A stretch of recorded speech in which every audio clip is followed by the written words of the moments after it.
Narinig po natin ngayon sa ating mabuting balita ang kwento ng pagpapakita ng muling nabuhay na ating Panginoong Jesucristo sa mga babaeng kasama niya kung siya pa ay nagmimisyon. Pero ang tanong, bakit sa mga babae siya unang nagpakita? Pwede naman po, di ba?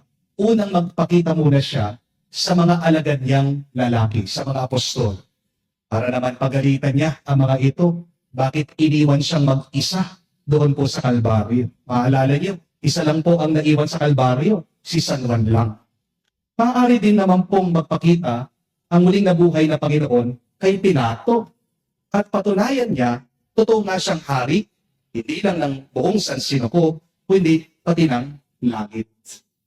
Maaari din naman pong magpakita, unang-una, ang ating Panginoon sa mga Pariseo at sa mga pari ng templo para mapahiya sila doon sa ginawa nilang pagpapahirap sa Kanya sa krus. Pero bakit sa lahat na pwedeng puntahan ng ating Panginoong Jesucristo, sa mga babae pa siya unang nagpakita? Kasi, alam naman po natin, chismosa ang mga babae. Hindi po ba? At sigurado, mas madaling pumalat yung balita tungkol sa muling pagkabuhay ng ating Panginoong Jesucristo. Tama po ba? Ayaw sumagot ng ibang babae. Silence means yes. Biro lang po. Pero mga kapatid, may mas malalim pa pong dahilan kung bakit ang mga alagad na babae ay ang unang-unang mga tao kung saan nagpakita ang ating Panginoong Jesucristo na muling nabuhay. Hindi po ito aksidente. Hindi po ito pagkakataon lang. Ito po ay mensahe para sa ating lahat. At kung gusto talaga nating maranasan ang resurrection ng ating Panginoong Jesucristo, kailangan nating tandaan ang tatlong bagay na ito. Unang-una, nagpakita ang ating Panginoong Jesucristo sa mga babae dahil malapit sila sa Kanya. Ang sabi, maaga pa lang pumunta na ang mga babae doon sa libingan ng ating Panginoong Jesucristo. Habang ang iba natakot, sila po nagtiwala. Habang ang iba tumakbong palayo, sila naman po ay lumapit. Mga kapatid, ang Diyos hindi po nagpapakita sa mga malayo sa Kanya. Nagpapakita ang Diyos sa mga lumalapit sa Kanya. The resurrected Christ shows Himself to those who draw near to Him.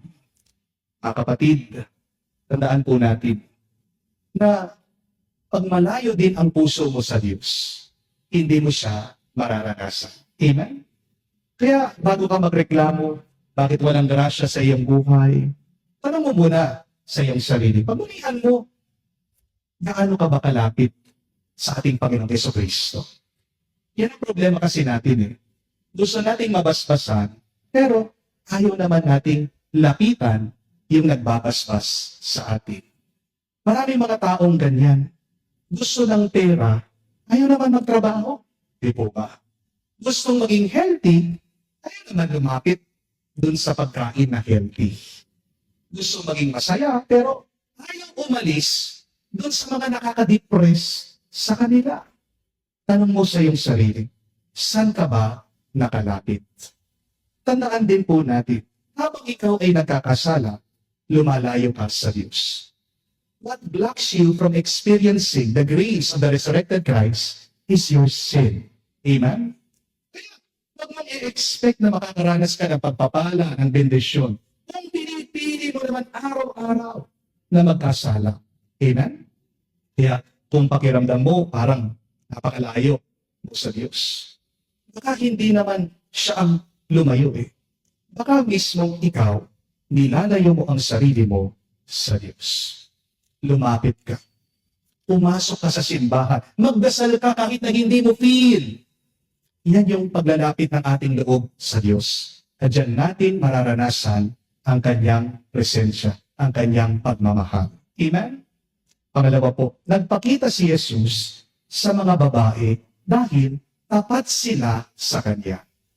Take note of that. Hindi lang po mga babae nagpakita ang ating Panginoong Jesucristo. Take note of this. hindi lang po basta-basta sa mga babae nagpakita ang ating Panginoon Jesucristo. Nagpakita siya sa mga alagad na babae. Ang tunay na alagad, tapat. Do not call yourself a disciple if you are not faithful. Amen? Hindi lang po present yung mga babaeng ito noong masaya. Present din sila noong may luha na. Hindi lang po present ang mga babaeng ito nung pong gusto maging masaya pero ayaw umalis dun sa mga nakaka-depress sa kanila. Tanong mo sa iyong sarili, saan ka ba nakalapit? Tandaan din po natin, habang ikaw ay nagkakasala, lumalayo ka sa Diyos. What blocks you from experiencing the grace of the resurrected Christ is your sin. Amen? Kaya, huwag mong i-expect na makakaranas ka ng pagpapala, ng bendisyon. Kung pinipili mo naman araw-araw na magkasala. Amen?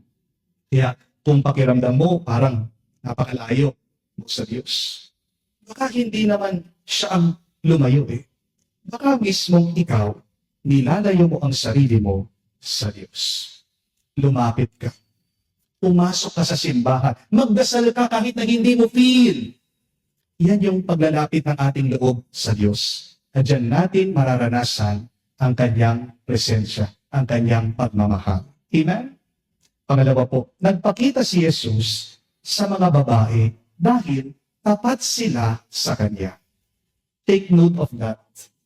Hindi lang po mga babae nagpakita ang ating Panginoong Jesucristo.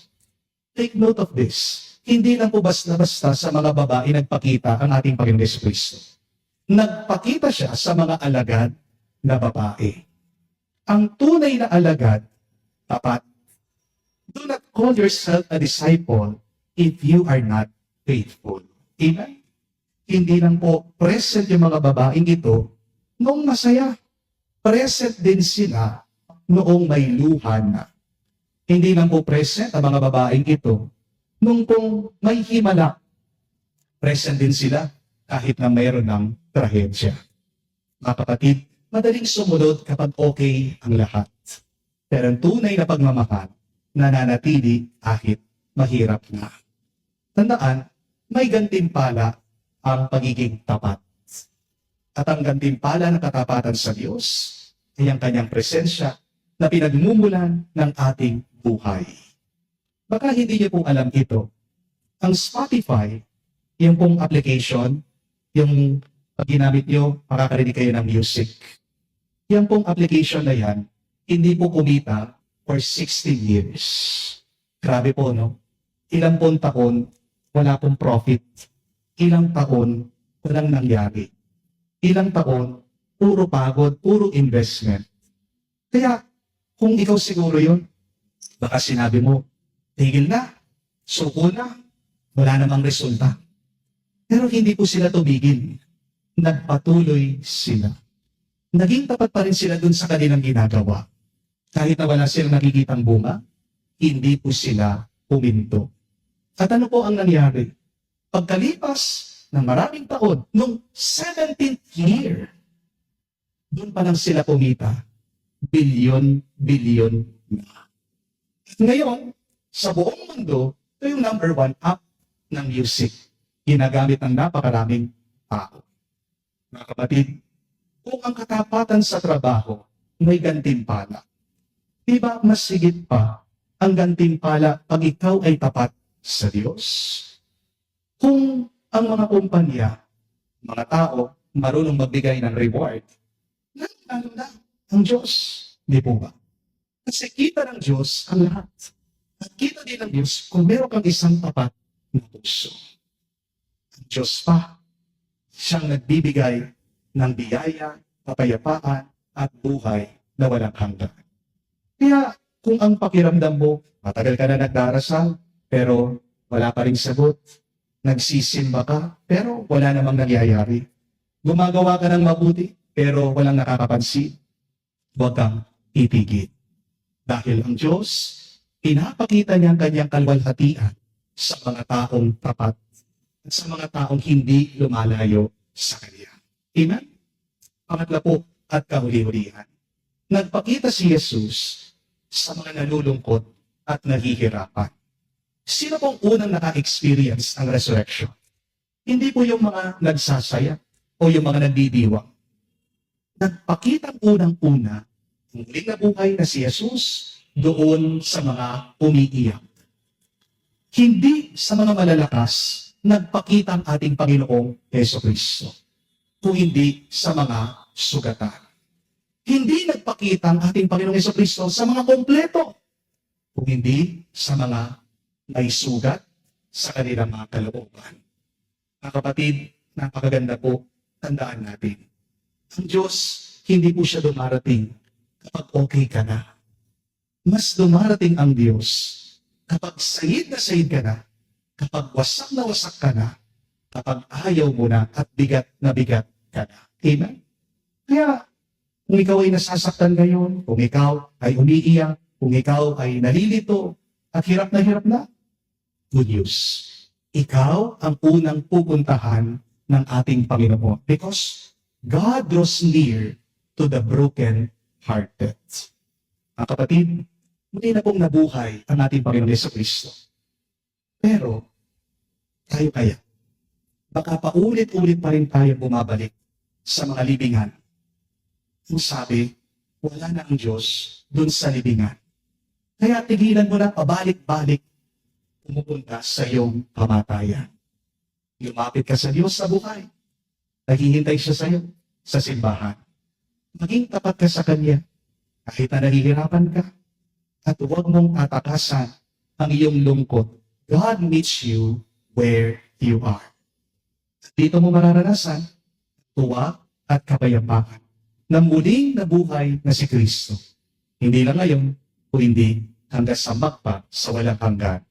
Amen.